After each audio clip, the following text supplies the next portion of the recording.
Assalamualaikum warahmatullahi wabarakatuh. Kembali lagi di Praktikum Sistem Operasi. Nah, pada kesempatan hari ini kita akan melanjutkan praktikum sebelumnya, yaitu modul 10 tentang interrupt. Nah, interupsi sendiri merupakan suatu permintaan khusus pada mikroprosesor untuk melakukan sesuatu. Nah, jika terjadi interupsi, maka komputer itu akan menghentikan dahulu apa yang sedang dikerjakan dan melakukan apa yang diminta oleh yang menginterupsi. Nah, setelah selesai, maka aliran program itu akan kembali ke pernyataan program sebelum terjadinya interupsi. Nah, terdapat 3 teknik yang dapat dilakukan, yaitu yang pertama I/O terprogram, yang kedua I/O interrupt, dan yang ketiga yaitu Direct Memory Access atau DMA. Nah, mungkin kita langsung saja ke percobaan yang pertama. Nah, untuk langkah-langkahnya, ini kita tulis terlebih dahulu program ini ke compiler.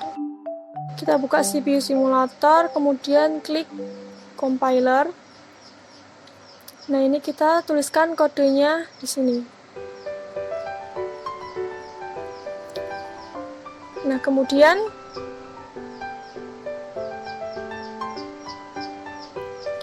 program ini tuh merupakan program yang bernama I/O on interrupt. Nah, program ini tuh menerima kode-kode yang dikirim dengan menekan keyboard, kemudian menampilkannya pada konsol. Nah, program tersebut akan terus-menerus menerima kode sehingga dia menerima kode 13. Nah, ketika dia menerima kode 13, maka program akan berhenti. Jadi nanti kita menginputkan dengan keyboard. Nah, ketika kita menginputkan angka 13, nah program tersebut akan berhenti. Nanti kita akan coba ya itu. Nah, langkah berikutnya kita compile terlebih dahulu kode yang ini. Dan klik compile. Kemudian kita klik load in memory. Nah, ini sudah berhasil kita masukkan. Nah, kemudian langkah berikutnya kita beralih ke OS simulator dan buat proses program dari yang sudah kita ketik tadi dengan menggunakan menjadwalkan FGFS dengan kecepatan maksimum. Jadi kita buat program dengan klik OS simulator, kemudian kita buat program dengan cara klik create new process. Di sini sudah FGFS, kemudian kita kecepatannya fast. Kemudian kita klik start. Nah, ini sedang berjalan. Nah, kemudian langkah berikutnya pada jendela CPU simulator, klik tombol input output dan aktifkan stay on top dan klik tombol show keyboard untuk menampilkan keyboard. Kita beralih ke CPU simulator dan kita klik input output. Nah, ini udah muncul, kita centang stay on top dan kita klik show keyboard. Kembali ke jendela OS, kemudian tekan start. Nah, ini tadi udah kita start ya. Terus kita amati dan klik salah satu keyboard dan amati konsol apa yang sedang ditampilkan. Nah, di sini kita bebas mau mengetikkan angka atau huruf apa saja. Tinggal diklik saja. Nah, ketika kita menginputkan, proses ini akan terus berjalan. Dan ketika kita menginputkan angka 13, proses ini akan berhenti. Nah, ini kan tadi saya menginputkan angka 13, nah otomatis proses ini akan berhenti.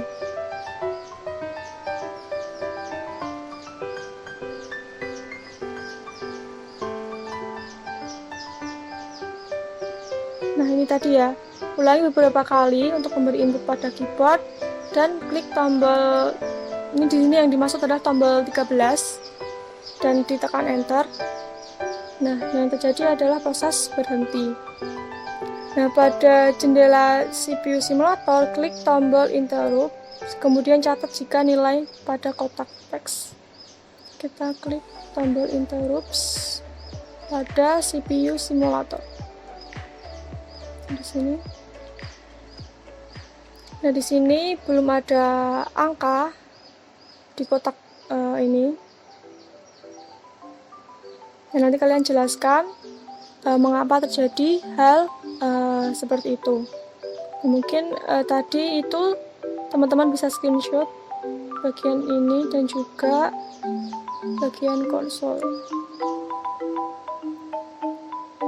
Terus kemudian kita lanjut ke percobaan yang kedua. Di sini kita modifikasi kode yang ada pada compiler yang tadi. Kita ganti kodenya menjadi ini.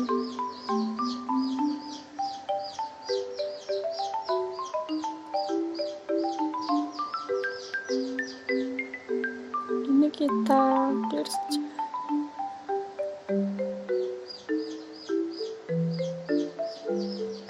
Kita kembali ke compiler.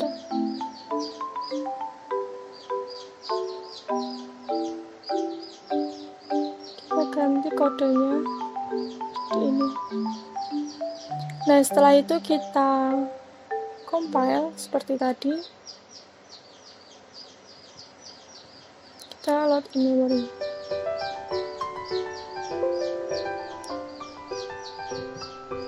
Nah, ini untuk langkahnya masih sama seperti langkah yang tadi. Setelah itu kita buat satu proses seperti tadi dengan cara ini tadi ya, create new process. Nah, ini sudah. Kemudian FGFS sudah, terus kita start. Nah, ini juga sedang berjalan. Dan kemudian kita ke CPU simulator, klik input output. Kemudian kita stay on top udah ya, terus kita show in keyboard. Ini seperti tadi. Kita klik bebas mau angka atau huruf. Nah, ketika kita menginputkan kode, selain angka 13, proses ini akan terus berjalan. Tetapi ketika kita masukkan angka 13 kemudian enter, proses tersebut akan berhenti. Nah, ini akan berhenti. Ini masing-masing tampilan dari konsol ketika kalian mengetikkan angka akan berbeda-beda ya. Nah, ini bisa kalian screenshot. Nah, untuk interupsinya kita klik interrupt. Nah, ini sudah ada angka di sini dan berbeda dengan percobaan yang sebelumnya. Nanti kalian jelaskan di laporan resmi.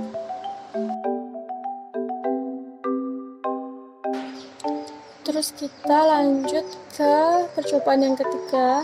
Nah, ini masih diminta untuk memodifikasi program yang tadi. Untuk langkahnya itu masih sama. Kita ke jendela compiler, kita ganti programnya, atau kita modifikasi. Terus kita klik compile. Kemudian klik load in memory. Ini sudah berhasil. Nah, kemudian kita buat proses dengan cara klik create new process. Untuk penjadwalannya sudah sama, FGFS, kecepatannya fast, dan kita klik start. Kemudian kita klik input atau output. kemudian masukkan angka bebas.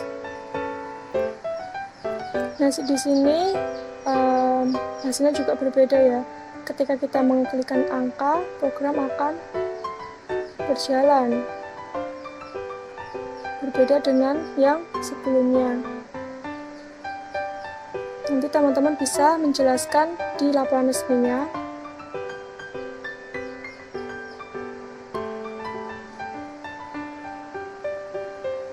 Nah, ketika kita memasukkan angka 13, program akan berhenti seperti tadi. Kemudian untuk melihat interupsinya, kita klik interrupt. Nah, ini teman-teman bisa screenshot dan menjelaskan di laporan resmi perbedaannya apa dengan percobaan yang sebelumnya. Kemudian kita lanjut ke percobaan yang terakhir. Di sini kita diminta untuk memodifikasi program yang tadi dengan mengganti pada sub in menjadi 2. Jadi untuk kodenya masih sama, kita ganti menjadi 2. Kemudian kita compile dan kita load in memory. Ini sudah berhasil. Kemudian kita buat satu proses seperti tadi dengan cara create new process. Ini sudah masuk. Kemudian untuk penjadwalannya sudah FGFS, kecepatannya sudah fast. Kemudian kita klik start.